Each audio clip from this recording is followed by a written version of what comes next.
할렐루야, 반갑습니다. 오늘 살펴볼 본문의 내용은 베드로 사도가 교회 장로들이 행한 권면의 말씀입니다. 1절 상반절입니다. 너희 중 장로들에게 권하노니. 장로들에게 권한 말씀이에요. 여기에서 장로를 의미하는 것은 오늘날의 장로교회에서의 장로만을 가리키는 것이 아니고 오늘날의 목회자를 비롯한 교회의 영적 지도자들을 다 가리키는 말이에요. 그래서 베드로도 자신을 나는 함께 장로된 자요라고 말하고 있습니다. 즉 자신을 오늘 본문에서는 사도라고 소개하지 않고 장로다라는 거예요. 장로. 여러분 목사도 우리 대한예수교 장로의 헌법에 따르면 장로예요. 장로는 바로 이 설교하는 말씀을 하는 장로와 또 치리 이걸 함께하는 장로가 있고 치리권만 있는 장로. 그래서 우리가 일반적으로 장로교에서 장로는 치리권만 있는 장로를 말하고 그 다음에 목사는 치리와 교육 말씀을 전하는 장로예요. 그래서 장로라는 개념 안에 목사가 들어있는 거예요. 그래서 이 오늘 본문에서 이 장로라는 것은 바로 교회의 영적 지도자들을 가리키는 말이에요. 그러면 이런 생각을 해요. 나는 아무리 봐도 교회 영적 지도자가 아니니까 오늘 이 설교는 나와 상관이 없겠구나. 귀 닫고 그냥 딴 생각해야 되겠다. 이런 생각하면 안 돼요. 왜냐하면 교회 모든 성도들은 현재 영적 지도자든지 아니면 장차 영적 지도자가 되든지 다 영적 지도자라는 사실을 기억해야 돼요. 마치 아이가 지금 비록 어려도 세월 지나면 다 어른이 되고 엄마 아빠가 되는 것처럼 교회도 마찬가지예요. 항상 어린 나이의 수준에 머무르면 안 돼요. 세월이 지나면 성장하고 성숙해서 다 영적 지도자가 되어야 되는 거예요. 세상 가운데도 어린 아이가 다 어른이 되듯이 교회 안에서도 다 영적 어른, 영적 지도자가 다 되어야 된다는 것입니다. 그러므로 오늘 본문의 말씀은 우리 모두에게 다 적용되는 말씀이에요. 우리 1절을 한번 다시 읽습니다. 시작. 너희 중 장로들에게 권하노니 나는 함께 장로된 자요 그리스도의 고난의 증인이요 나타날 영광에 참여할 자니라. 오늘 본문에서 이 베드로는 나도 함께 장로된 자다. 나는 함께라는 말을 써요. 즉 이 편지를 받는 장로들과 같은 직임이다.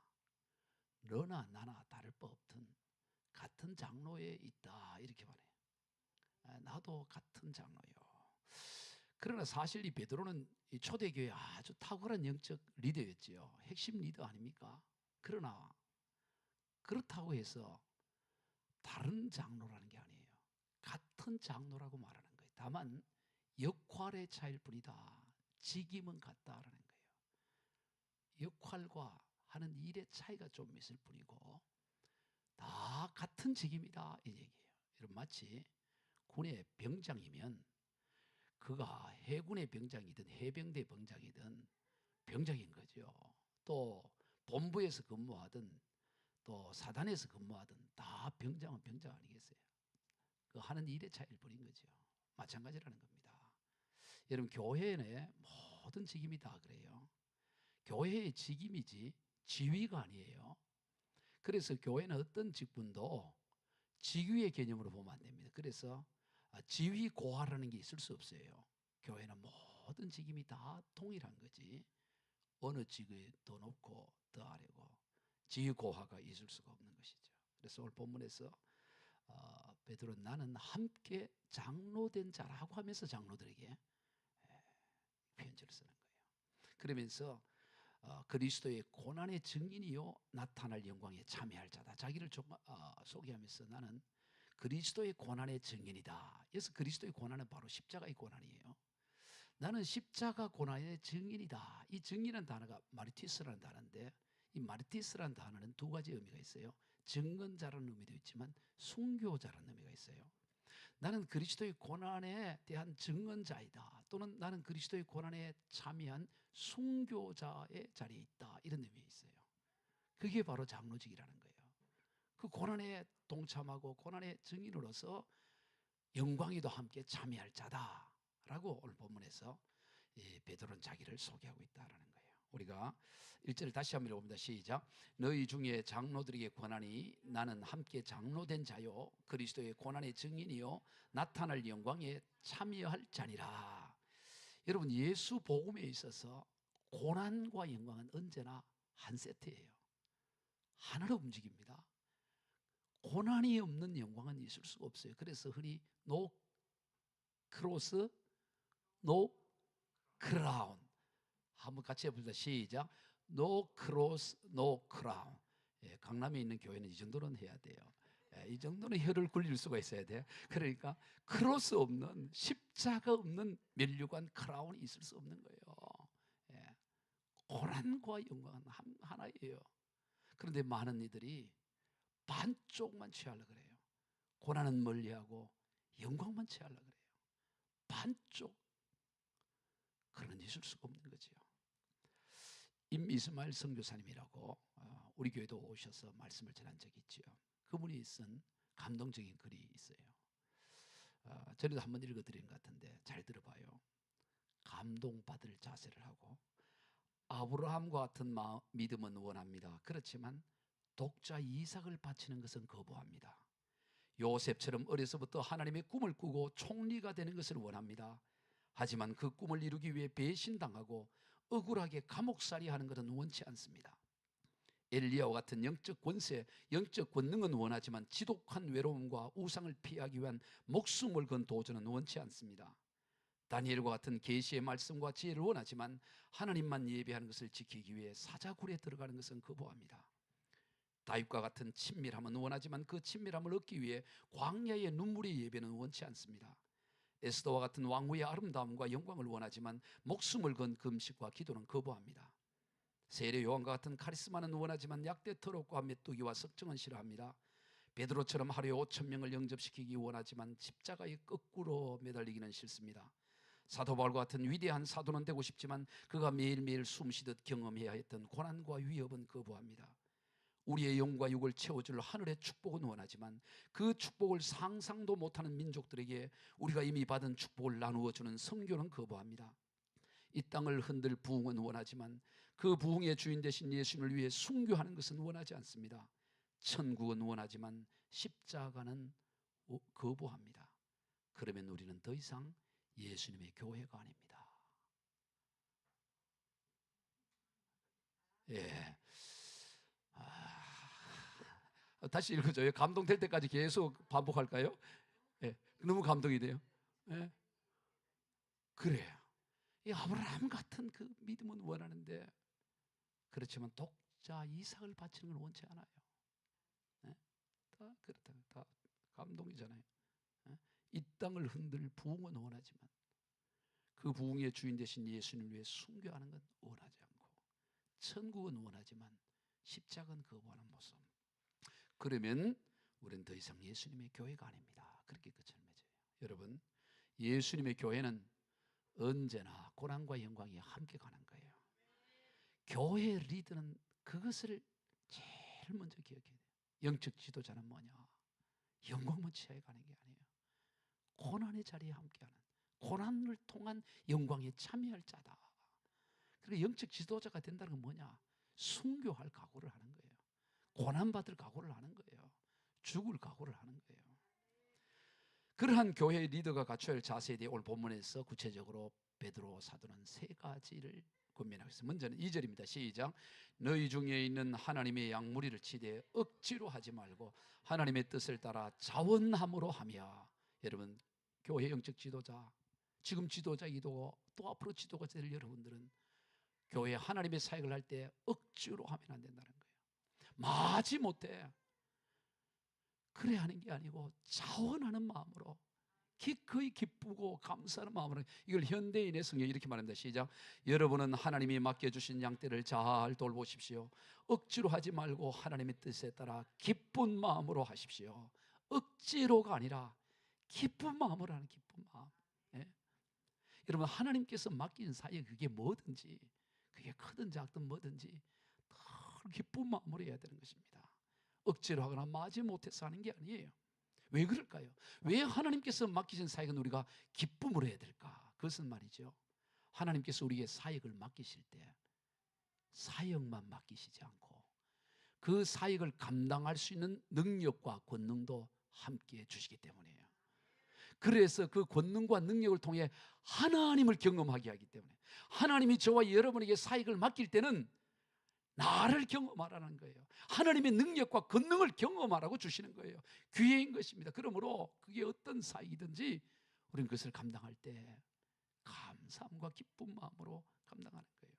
마태복음 10장에서 예수님께서 12제자를 부르시고 그 12제자들을 마을 다니면서 천국 복음을 전하러 보내요. 근데 보낼 때, 자, 너희들이 내게 이 산상수훈의 설교도 들었고 다 봤으니 이제 가서 전해라. 너가 배운 대로 해라. 그렇게만 하지 않아요.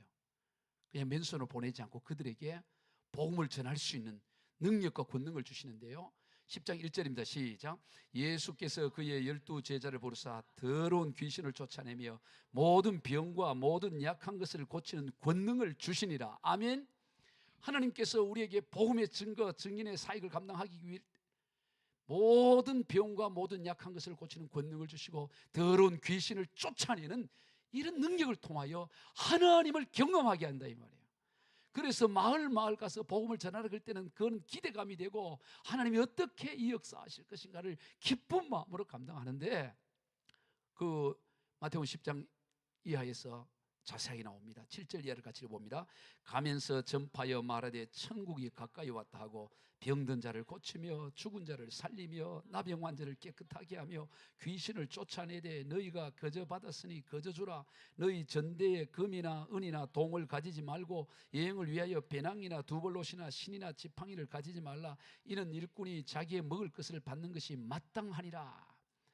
우리 주님께서 그들에게 사역과 사명을 맡길 때 권능을 주시는데 그 권능이 얼마나 굉장하냐면 병든 자를 고치는 정도가 아니라 죽은 자도 살리는, 정말 그 죽었는데 살리는 그 얼마나, 그 만약 그러다면 얼마나 기쁘겠어요. 병을 고치고 낫고 죽은 자도 살리고 나병 환자 깨끗하게 되고 귀신 쫓아내고 기쁜 일 아니겠어요? 신나지 않겠어요? 그런 권능을 주면서 가니까 너무 걱정할 거 없어. 두벌 옷을 가거나 지팡이나 또 그런 속옷이나 여행용 배낭이나 뭐 금하나 은하나 동이나 그런 거 챙길 필요 없어. 내가 너에게 권능을 주니까 중풍병자 낫게 하고 죽은 자 살리면 다 너 먹을 거 입을 거 다 해결돼. 그러니 말씀에 순종하고 가면 하나님의 능력과 권능을 경험하게 될 것이다. 그러니 하나님께서 우리에게 사명을 맡기실 때는 감사함과 감격과 기쁨으로 감당하는 거예요. 마지못해 하면 안 돼요. 무슨 일을 맡기든지 할렐루야 아싸 이러면서 기쁜 마음으로 해야 돼. 아멘. 기쁜 마음으로 따라해 봅시다. 아싸. 아싸 하면 하는 거예요. 뭘 맡기든 기쁜 마음으로 하는 거예요. 기쁜 마음. 하나님, 왜? 그 사역을 통해 하나님의 역사를 보게 될 거니까 마지못해 하면 안 돼. 이런 이야기가 있어요. 어느 주일날 아침에 교회를 가기 싫어하는 40대인 한 젊은 아들과 교회 가야 된다고 자꾸 보채기는 70대 어머니가, 노모가 서로 언쟁이 있는 거예요. 그래 하는데 아들이 어머니가 자기가 교회를 가기 싫어하는, 그 주일 예배를 가기 싫어하는 세 가지 이유를 조목조목 얘기해요. 첫째, 주일 아침에 늦잠 좀 푹 자고 싶다는 거예요. 주일 아침에 특히 그 늦잠이 그렇게 좋은데 잠 좀 푹 자고 싶다. 둘째, 장로님 기도가 너무 길어다. 천지 만물을 창조하시고 우주 만물을 하면서 창세기부터 요한계시록까지 너무 길어. 너무 길다. 세 번째, 성가대도 이거 보니까 불협화음이야. 막 엘토 베이스 지 멋대로. 난 이 세 가지 때문에 교회 가기가 싫다. 이렇게 주일 예배 싫다고 이렇게 어머니에게 자기 그랬더니 어머니가 교회를 반드시 가야 될 또 세 가지를 얘기합니다. 첫째, 예배는 선택이 아니라 의무다. 네가 뭐 가고 안 가고 그런 선택할 게. 두 번째, 예배는 사람과의 관계가 아니라 하나님과의 관계다. 사람이 어떻게 하는. 결정적인 세 번째, 너는 교회 담임 목사다. 그러다는 거예요. 네가 안 가면 어떡하냐 이거. 네가 담임 목사인데. 집사님 깜짝 놀라는 것 같아요. 그거냐면 담임 목사가 교회를 가기 싫어한다 이 말이에요. 마지못해 한다는 거예요. 마지못해. 이거 누가 지어낸 이야기겠죠. 여러분, 저는 절대 안 그래요. 잘하죠. 주일 기다려주고 토요일 설교 준비하는 게 좋고 여러분 보는 게 기뻐요. 여러분, 하나님께서 우리를 일꾼으로 부르실 때는 우리를 위해서 부르셨다는 걸 기억해야 돼요. 세계복음화, 여러분 하나님께서 한순간에 끝낼 수 있어요. 천사를 통해. 아니 천사도 필요 없어요. 3분이면 세계복음화 100% 이루어졌어요. 온 천지 만물이 들리도록 큰 소리로 예수를 믿지 않으면 영원한 지옥에 빠진다 하고 지옥의 그 고통을 스크린으로 다 보여주면 3분 안에 세계복음화 끝나버려요. 천국 보여주고 하면. 그러나 얼마든지 그렇게 할 수도 있어요. 그런데 그러지 않고 저와 여러분을 통해서, 오늘 저와 여러분의 전도를 통해서 그렇게 교회 가기 싫어하는 사람, 간다고 약속해놨더니 금방 또 뒤집은 사람, 뭔 일이 그렇게 많은지 마치 재벌 회장같이 그렇게 바쁜 것 같아. 사는 건 그냥 고만고만 하면서 네 바쁘대. 그렇게 약속 철저까지 해놓고 밥까지 얻어먹고 또 모른 척하고 그렇게 전도 그렇게 힘들게 왜 하냐면 하나님은 한순간에 끝낼 수 있는데 이 세상의 효율성을 따진다면 이거는 미련하기 짝이 없는 거예요. 너무 미련한 거야. 전도하는 사람도 보면 전도하다가 엉뚱한 소리하고 그리고 싸움질하고 그리고 이게 너무 미련한 거지 하나님 보시기에. 그런데도 하나님은 천사라든가 하나님이 직접 하지 않고 어떻게 하느냐. 고린도전서 1장 21절입니다. 시작. 하나님께서 전도에 미련한 것으로 믿는 자들을 구원하시기를 기뻐하셨도다. 하나님은 전도에 미련한 방법으로, 미련하죠. 그러나 그런 방식으로 전도하기를 기뻐하시다. 왜요? 전도하는 자에게 상을 주기 위해서, 전도하는 자에게 기쁨을 느끼게 하기 위해서, 복음을 전하는 자의 그 감격과 감사와 그 영원한 즐거움을 누리게 하기 위해서 천사가 할 수도 있고 하나님이 직접 할 수도 있지만 그러지 않고 전도에 미련한 것으로 그렇게 역사하신다라는 것입니다. 이것은 마치 요즘 AI 기술이 발달하면서 점점 일자리가 없어질 수 있잖아요. 그러나 돈이 많은 사람이 AI 기술을 이용해서 편하게 할 수도 있지만 다 그러되면 직장을 다 잃어버릴 거니까 사람을 써서 그들에게 급료를 줘서 그로 생활할 수 있도록 하는 것 같은 그런 거예요.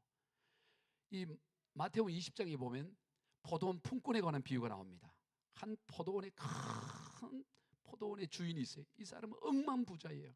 조금도 부족함이 없고 그 집에는 일꾼도 너무너무 많고 다 잘 되고 있는데 이분이 인력 시장에 가서 새벽 6시에 가서 일꾼을 부르는 거예요. 다 와서 일을 시켜요. 그런데 9시에 갔더니 이 시장에서 그냥 놀고 빈둥거리는 사람이 있어요. 이미 일할 사람은 충분히 다 찼어요. 근데 그 9시에 사서 우리 포도원에 가서 일을 하라고 내가 다 한 달란트 주고. 그래갖고 그 다음 12시에 가도 또 그들도 오후 3시에 가도, 마지막은 오후 5시, 이제 6시 되면 끝나는데 5시 가도 아직 일을 못 간 사람이 있길래 그들도 또서 다 일을 시키는 거예요. 이 포도원 주인은 일을 얼마나 효율적으로 해, 그게 관심 있는 게 아니에요. 이 포도원의 이 품꾼들, 그들에게 급료를 줘서 그들이 하루를 살아가도록 그 가장으로서 생활을 할 수 있도록 하는데 그게 관심이 있는 거예요. 그래서 다 이제 6시가 돼 일이 끝나고 나서 제일 마지막 5시 온 사람부터 한 달란트씩, 오늘 우리로 보면 일당을 주는 거예요. 한 20만 원 몇 마리 이렇게 주는 거예요. 그러니까 이 사람이 얼마나 기뻐해요. 그때 예수님이 이런 얘기를 합니다. 나중된 자가 먼저 되고 먼저 된 자가 나중되리라. 여러분, 나중된 자가 먼저 된다는 게 뭘 말일까요? 왜 이 주인은 제일 나중에 온 사람부터 한 달란트 줬을까요? 제일 먼저 온 사람부터 빨리 줘서 집으로 돌려보내지 않고 제일 마지막에 온 사람에게 한 달란트를 제일 먼저 왜 줬을까요? 순서를. 그것은 뭐냐면 감격이에요. 기뻐하는 거예요. 이야, 그 중에 누가 제일 기뻐하겠어요? 한 달란트 받았을 때 가장 감격스러워하는 것은 오후 5시에 와서 1시간 일하고 하루 일당 받는 사람이 가장 감격인 거예요. 그 사람을 뭐다? 먼저 된 자다, 이런 표현하는 거예요. 여러분, 교회에서 먼저 된 자는 어떤 자냐? 예수 먼저 믿은 자가 아니라 가장 감격이 큰 자, 나 같은 자를 주님 불러주셨구나, 나 같은 자를 불러서 주님 일꾼 삼아주셨구나, 이 감격이 큰 자가 먼저 되는 거예요. 아멘. 그래서 일꾼을 어떻게 하든 생각해서 포도원 품꾼을 이렇게 다 챙기는 주인의 모습인 것처럼 오늘 하나님께서 저와 여러분을 부를 때는 우리를 이용하고 사용하려고 하는 것이 아니라 저와 여러분을 위해서 오늘 우리 하나님 그 사역을 통해 기쁨을 가지게 하기 위해서 부르신다는 거예요. 그러므로 우리가 어떤 일을 하든 기쁜 마음으로 해야 돼요. 아멘. 마지못해 하려면 하지 말아요. 기쁘고 감사한 마음으로 나 같은 사람을 여기에 교회에 이렇게 나를 쓰시고 복음 사역하고 셀 리더 세워주고 다 뭐 사역하게 하고 다 기쁜 거예요. 기쁨 뭘 맡기더라도 감사. 아멘. 네, 뭐든 기뻐해야 돼요. 하나님은. 다음으로는 교회 리더 갖출 자세에 대해서 오늘 본문에서 더러운 이득을 얻기 위해서 해서는 안 된다는 이야기를. 2절 시작. 더러운 이득을 위하여 하지 말고 기꺼이 하며. 여기 보세요. 우리 같으면 그냥 이득, 돈을 위해서 하지 말고 기꺼이 해라 이럴 텐데 거기다 더러운이란 말을 써요. 그러니까 이득도 더러운 이득이 있어요. 돈도 그냥 돈이 있는 게 아니고 더러운 돈이 있다는 거야. 예? 더러운 이득을 위해서 하지 마라. 여러분 뭐가 더러운 이득일까요? 바로 이 영적인 권위, 이 장로, 영적 지도자라는 이 권위, 이 직임, 이것을 뭐를 이용하는 거? 자기의 이익을 위해서, 자기의 이득을 취하기 위해서 버는 거라면 그건 뭐냐? 더러운 이득이라는 거예요. 여러분, 내게 맡겨진 이 양떼를 돌보는 이 귀중한 사역, 이 리더십, 이 은혜, 이거를 가지고 뭘 하느냐? 자기 돈벌이 어떻게 할까? 이 사람 가지고 어떻게 이용해서 내 돈 어떻게 할까? 그래서 번다면 그것을 더러운 이득이다라고 말해. 더러운 이득. 예, 더러운 이득. 이걸 디모데전서 6장 5절은 바울이 마음이 부패하여 지고 진리를 잃어버려 경건을 이익의 방도로 생각하는 자라. 이 경건함, 하나님 앞에 예배하고 이 경건함인데 이것을 이익의 방도로 어떻게 돈벌이 되게 할 수 있지 않을까 하는, 그러면 거기에서 얻는 돈을 뭐라냐? 더러운 이득이다. 여러분, 영적 지도자가 절대로 하지 말아야 될 것은 뭐냐? 자기 영적 권위와 리더십을 이용해서 더러운 이득을 하려고 하면 안 돼요. 왜 그러냐? 바로 이 예수 복음의 이 사역의 가치가 너무 크기 때문이에요. 그 돈 몇 푼하고 비교할 수가 없는 거야. 돈 얼마랑 비교할 수가 없네. 그럼 질문을 할 수 있어요. 그래도 교회가 운영하려면 돈이 있어야 되잖아요. 이자도 내고 뭐 성교비도 보내고 이러려면 돈이 있어요. 있어야 돼요. 재정이 있어야 돼요. 그러나 그것은 세상에서 열심히 정직하게 벌어서 하나님 앞에 헌금하는 것으로 그렇게 드리는 거지, 교회 공동체가 어떤 사업에, 이익 사업에 관여한다면 그것은 더 이상 교회가 아니에요. 왜냐?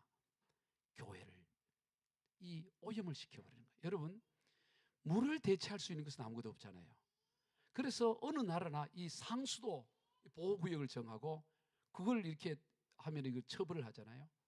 물이 오염되면 다 죽는 거예요. 다른 거 뭐 콜라가 문제다, 맥주 그거 상관없어요. 그러나 마시는 물이 이게 지금 오염이 됐다, 이거 생존을 할 수가 없는 거예요. 마찬가지입니다. 이 예수 복음, 이 복음의 이 순수함이 파괴되어져 버린다, 그러면 희망이 없는 거예요. 다른 것을 다 찢어주고 상하고 다 해도 교회에 와서는 뭐 해야 되느냐? 교회는 오직 예수 복음 때문에 전혀 이런저런 얽힘이 없어야 돼요. 돈에 얽매임이 없이 오직 복음, 하나님의 말씀, 그거로 충만해서 치유되고 회복해 순수해 깨끗해야 된다 이 말이에요. 아멘. 왜냐? 예수 복음의 가치가 너무 크기 때문에, 그 가치 얼마 때문에 우리가 은혜를 받고 이게 걸림돌이 되어서는 절대로 안 되는 거예요. 그래서 영적 지도자는 절대로 돈과 관련된, 교회에서 뭐 돈 그런 사람 절대로 리더가 세우면 안 돼요. 그건 교회가 무너지는 거예요. 절대로 교회는 그러면 안 돼요. 열왕기상 5장에 보면 나병에 걸려있던 나만 장군이, 아람의 나만 장군이 그 이스라엘 엘리사를 찾아갔다가 엘리사가 하라는 대로 요단강가에 7번 목욕을 해서 깨끗하게 몸이 나음을 입죠. 열왕기 5장, 나아만이 이에 내려가서 하나님의 사람의 말대로 요단강에 7번 몸을 담그니 그의 살이 어린 나이의 살같이 회복되어 깨끗하게 되었더라. 여러분, 얼마나 그 조합께서 천하의 권세를 갖고 있지만 속이 썩어 들어가는 이 문둥병이었는데, 아니 그 엘리사 선자의 말에 순종해서 요단강에 그냥 몸 7번 담궜는데 깨끗할 정도가 아니라 어린 아이처럼 깨끗해졌으니까 돈이 아깝겠어요? 그거가 뭐가 아깝겠어요? 너무너무 좋아해가지고 자기가 여러 술에 실어왔던, 나귀에 술에 실어왔던 그 금은 보화와 이것을 가지고 엘리사에게 이렇게 선물로 드리려고 하니까 엘리사가 어떻게 합니까? 필요 없다고. 그냥 내가 한 게 아니고 하나님이 한 거니까 돈 받으면 안 된다. 그 돌려보내는 거예요. 여러분, 그때 그 엘리사의 사환인, 제자인 게하시가, 그때 만약 여러분이 게하시라면 어떨까? 이야, 역시 우리 선생님 엘리사 짱이다. 막 그러면서 아주 자부심 있지 않겠어요? 야, 우리 스승님, 우리 엘리사 선생님이 그렇게 말씀하신 대로 그렇게 됐는데, 그렇게 금은 보화를 가져와도 단호하게 다 거절했으니 역시 이 시대의 최고의 스승은 우리 엘리사 선생님이라고 어디 가나 자부심 있지 않겠어요? 안 그럴 거예요? 예, 뭐 그럴 거 아니에요. 그렇게 우리 같으면 아이고 할렐루야, 예. 이렇게 할 수도 있잖아요. 아이고 뭐 좋은 데 쓰겠습니다, 이럴 수도 있는데, 엘리사는 그러지 않고 돌려보내니까 오늘 굉장하잖아요. 그런데 엘리사의 그 멋진 모습에 감동받는 게 아니라 돌아간 그 재물에 탐욕이 드는 거예요. 그래서 엘리사 몰래 쫓아가고, 잠깐만, 그리고는 우리 엘리사 선생님이 마이도 말고 은 1달란트랑 옷 2벌을 난 주고 가라 그럽니다. 그랬더니 이 나만이 얼마나 좋아하는지 몰라요. 그렇지 않아도 선물로 드리고 싶었는데 강권을 해도 안 받았는데, 아유 받겠다 그렇게 너무 기뻐가지고 은 1달란트를 안 주고 얼마를 주냐면 2배를 줘요. 은 2달란트와 옷 2벌을 주면서 기꺼이 주는 거예요. 게하시는 그것을 가지고 몰래 숨겨놓습니다. 그러나 엘리사는 그걸 다 알지요. 다 알게 된 이 엘리사가 책망을 합니다. 열왕기하 5장 26절 시작. 지금이 어찌 은을 받으며 옷을 받으며 감남원이나 포도원이나 양이나 소나 남종이나 여종을 받을 때냐. 그러므로 나만의 나병이 내게 들어 내 자손에게 미쳐 영원토록 이르리라 하니, 게하시가 그 앞에서 물러나오며 나병이 발하여 눈같이 되었더라. 여러분 한번 보세요. 이 아람의 군대장은 나만의 그 나병이 고스란히 게하시에게 가서 수치스러운 인생이 돼요. 이스라엘 역사의 가장 위대한 선자 그러면 엘리야, 엘리사, 게하시가 돼야 돼요. 엘리야, 엘리사를 이어서 게하시가 위대한 선지자로 나와야 된다고. 영광스러운 자리예요. 그런데 그까지 옷 2벌이 뭐라고? 수치스러운 이름이 돼요. 수치스러운 이름이, 영원히 수치스러운 이름이. 여러분 선교사, 선교명 가운데 김엘리사, 박엘리야는 있지만 오 게하시 있어요? 조 게하시 들어봤어요? 게하시라는 이름은 없어요. 원래 게하시 이름이 있어야 된다고. 선교 사명 가운데도 게하시라고 이런 사람이 있어야 되고, 교회에도 게하시가 한두 명 있어야 된다고. 박게하시 이런 사람이 있어야 되는데 게하시가 없어요. 왜? 그까지 은 2달란트, 그까지 옷 2벌 그거 취하려고 하다가 영원히 수치와 부끄러움이 됐다 이 말이에요. 엘리야, 엘리사 이 얼마나 엄청난 그 성계가 되지 않아요? 위대한 선자가 될 수 있었던 그 자리를 옷 2벌 가지고 버려버렸다고. 마찬가지 우리 가룟 유다도 마찬가지입니다. 은 30, 그게 뭐라고? 그까지 은 30이 뭐라고? 예수님의 12제자 가운데 하나는 이 얼마나 영광스러운 일이에요. 영광스러운 일. 그러나 배신의 아이콘 가룟 유다, 여러분 어디 가도 김 가룟 유다 본 적이 없잖아요. 가룟 유다라고 하는 사람은 아무도 없어. 어디도. 에? 다 유다라는 게 이름 있잖아요. 유다서. 요한계시록 앞에 유다서 있잖아요. 유다. 그래도 유다가 가룟 유다가 워낙 강하니까 유다도 좋거든 이름이. 그런데 김유다가 없어. 또 유다라는 이름이 좋잖아요. 유다. 예수님의 그 12지파 가운데 유다예요. 그러나 왠지 유다라고 말하기는 가룟 유다가 생각나서 유다라고 잘 안 써. 김유다 잘 봤어요? 유다라는 이름이 성경에 좋은 인물이 많아. 근데 가룟 유다 때문에 그 유다라는 이름을 쓰는 사람이 잘 안 써. 왜냐? 가룟 유다와 연결되니까. 그까지 은이 30이 뭐라고? 여러분 하나님의 이 복음의 이 가치에 비하면 이 이득을 위한 게 쓰는 건 이건 더러운 이득. 그래서 성경에 그냥 이득이라고 하지 않고 더러운 이득이라고. 더러운 이득. 여러분 더러운 이득을 취하지 않기를 축복합니다. 세 번째로 장로, 교회 리더가 갖춰야 될 마지막 세 번째 자세는 뭐냐? 지배하려는 자세가 아니라 모범을 보이는 자세를. 모범. 3절입니다. 시작. 맡은 자들에게 주장하는 자세를 하지 말고 양무리의 본이 되라. 이 주장하는 자세라는 것은 세상 권세자들이 그 권세를 막 사용하고 통치하고 억압하는 걸 말하는 거예요. 그런데 교회 리더는, 교회 영적 지도자는 그래야 하는 게 아니에요. 다 모범을 보여, 본을 보이는 거예요. 본을. 왜 그럴까요?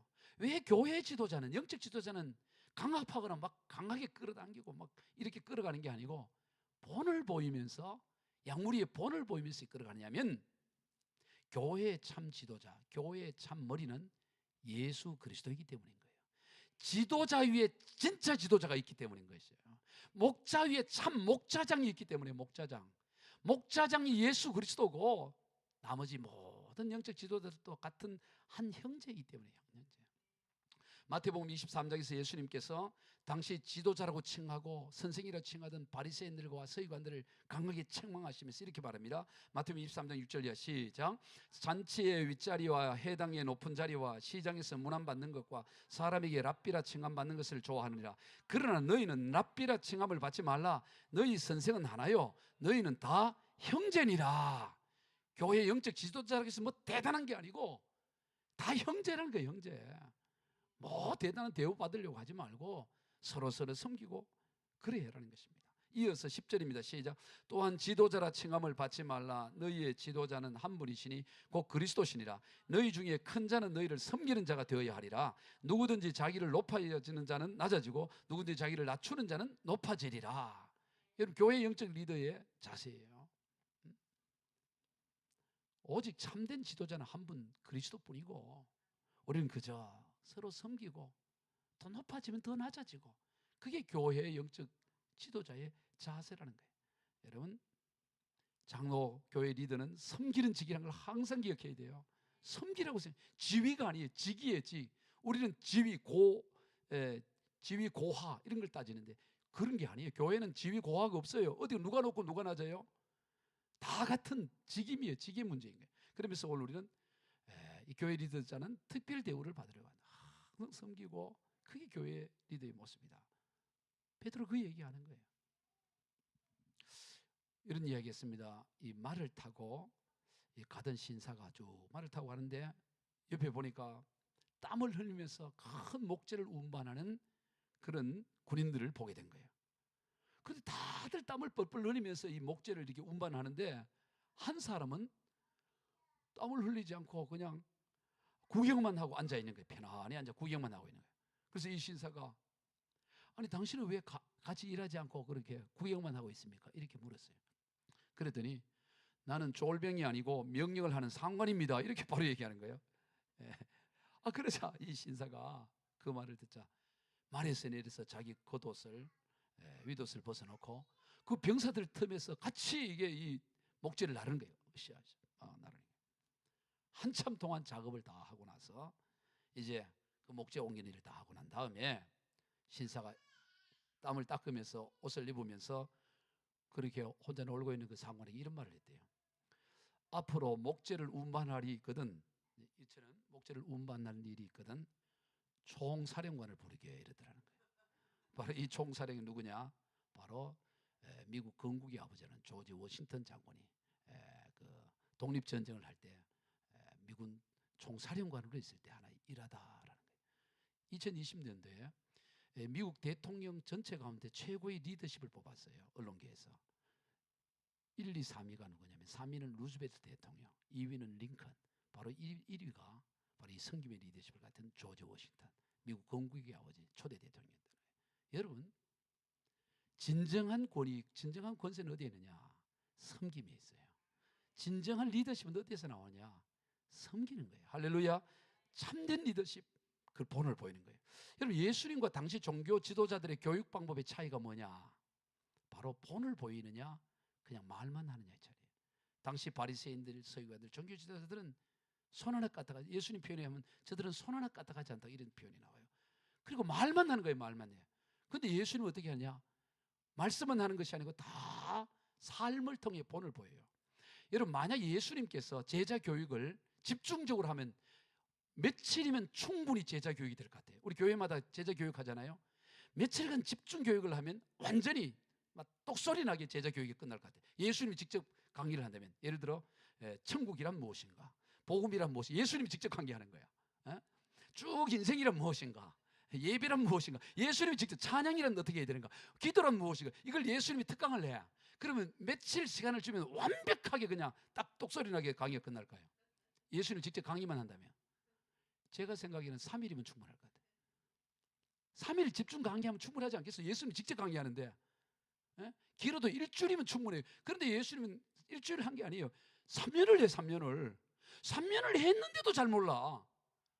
3년을 했는데도 3년이 끝나고 주님이 부활 승천하는데도 지금 저들이 엉뚱한 소리예요. 누가 더 높으냐 낮느냐 하고 뭐 나중에 예수님 팔고 그런다고. 우리 생각은 집중교육 일주일만 집중해도 얼마든지 제자 훈련 끝날 수 있는데 왜 3년간 그렇게 했을까요? 3년이 돼도 왜 제대로 안 됐을까요? 예수님의 교육은 뭐냐? 본을 보이는 삶이에요. 본을. 이렇게 살아야 본을 보이는 거예요. 본을. 그래서 예수님께서는 심지어 이제 몇 시간 뒤면 십자가에 죽는 죽음의 고통 앞에서 이제 곧 있으면 죽어요. 할 일이 얼마나 많이 죽음 앞인데. 근데 마지막 식사도 이제 끝나는 거예요. 이 음식이 오늘 끝이에요. 더 이상 육신의 몸을 입고 음식을 먹지 못해. 마지막 식사, 마지막 만찬 때 저녁 식사에서 그때 예수님 뭘 합니까? 본을 보이는 일을 해요. 그게 세족식을 하는 겁니다. 우리 요한복음 13장 14절 15절 같이 읽어보죠. 요한복음 13장 14절 15절 시작. 내가 주와 또는 선생이 되어 너희 발을 씻었으니 너희도 서로 발을 씻어주는 것이 옳으니라. 내가 너희에게 행한 것 같이 너희도 행하게 하려고 본을 보였노라. 여기 언제 얘기했다고요? 예수님 마지막 식사하실 때, 마지막 식사할 때 제자들의 발을 씻기면서 이게 내가 왜 하냐? 너희들도 이렇게 하라고 본을 보인다. 본을. 여러분 교육은 뭐냐? 본을 보이는, 삶으로 본을 보이는 거예요. 교회 영적 리더는 어떻게 하느냐? 본을 보이는 거예요. 본을 보이. 말로만 하는 게 아니고. 예? 그래서 요즘 셀 리더들이 전부 본을 보이라. 본인이 본을 그 셀에서 본을 보이면서 큐티에 본을 보이는 거예요. 예? 최고의 교육 방법. 본이 돼야 돼요. 어떤 그 사춘기에 든 그 중학생을 둔 아버지가 하루는 중학교 지금 1학년 이제 2학년 어린애가 담배를 빠꼼빠꼼 피우고 있는 거야. 아들이. 그래서 아버지가 뭐 화가 난 거예요. 이 중학교 1학년 올라간 애가 담배를 막 이렇게 피우고 막 이렇게 도너스도 만들고 이렇게 막 그 담배를 갖고 빠꼼빠꼼 피우니. 당장 그냥 요절을 내려는데 저희 안 하겠다 이래갖고 아들도 깜짝 놀란 거예요. 이 담배 피우다가 아버지한테 걸려가지고. 무서운 아버지인데 아버지가 아무 말도 안 하는 거예요. 말을 안 하고 3개월이 지난 뒤에 그 아들한테 부르는 거예요. 너 담배 피우면 안 된다. 그런데 그 아들이 아버지한테 물어요. 아버지 3개월 전에 그 담배 피울 때는 그거 보고 그냥 가만히 계시다가 왜 지금제 얘기를 합니까? 그랬더니 이 아버지가 나도 담배를 피우는데 내가 너에게 담배를 피우지 말라고 하려면 나부터 담배를 끊어야 그게 말이 될 것 같아서 내가 지금까지 담배를 끊고 3개월 이제 끊었으니 이제 끊었다라고 생각해서 내가 이제 얘기하는 거다 이랬다는. 그래서 그 아들이 그 아버지가 그러니까 얼마나 감동이 되겠어요? 그 순간 담배를 끊고 제가 이제부터 열심히 교회 다니고 우리 새생명교회 방배도 있는 교회 내가 열심히 다녀. 그 아들이 그래서 교회 열심히 다니고 훌륭한 대학 가고 나와서 아들 딸 놓고 애 셋 놓고 오래오래 행복하게 잘 살았다는 이야기가 있어요. 뭐를 해야 되냐? 우리가 본을 보여야 돼요. 본을. 아멘. 본보다 더 좋은 교육이 없어요. 100마디의 교훈보다 하나의 본이 더 영향력이 더 강한 영향력을 주는 것입니다. 예? 그래서 바울이 뭔 얘기합니까? 고린전서 4장 16절 시작. 그러므로 내가 너희에게 권하노니 너희는 나를 본받는 자가 되라. 야, 놀랍잖아요. 여러분도 영적 지도자로서 여러분의 그 구성원들에게 나처럼 말하고 그렇게 말할 수 있어야 돼요. 바라기는 여러분이 세상 떠날 때 자녀들에게 유언할 때 너희들도 이 애비처럼 그렇게 살거라. 애미처럼 그래 살다 오거라. 이렇게 말할 수 있기를 축복합니다. 절대로 나처럼 살면 안 된다. 이런 말하다 가고는 안 되잖아요. 나처럼 살다가 와야 돼. 이렇게 말할 수, 그 본을 보이는 삶. 그게 가장 훌륭한 삶 아니겠어요? 그리고 마지막으로 본문 4절입니다. 시작. 그리하면 목자장이 나타나실 때 시들지 아니하는 영광의 관을 얻으리라. 우리가 그렇게 영적 지도자로 살아가면 그 결과 목자장이 나타나는 거예요. 목자장.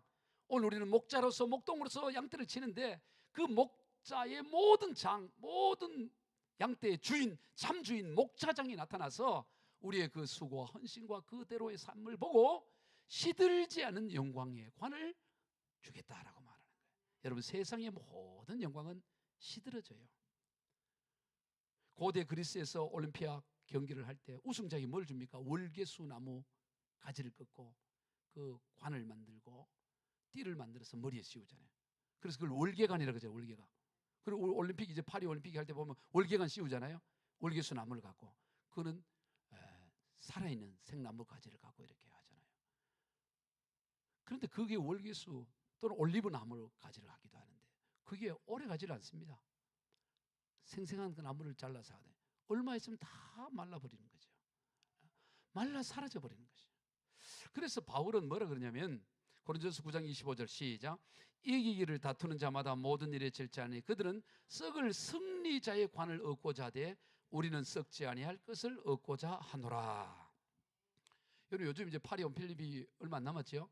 그거 보면 이제 TV 같은 데 보면 그 올림픽 준비하는 국가대표 선수들의 그 내용을 취재한 내용들이 나오잖아요. 말 그대로 구슬땀이 흘리잖아요. 정말 인간의 한계를 넘어서는 그런 훈련을 하잖아요. 바울의 이야기예요.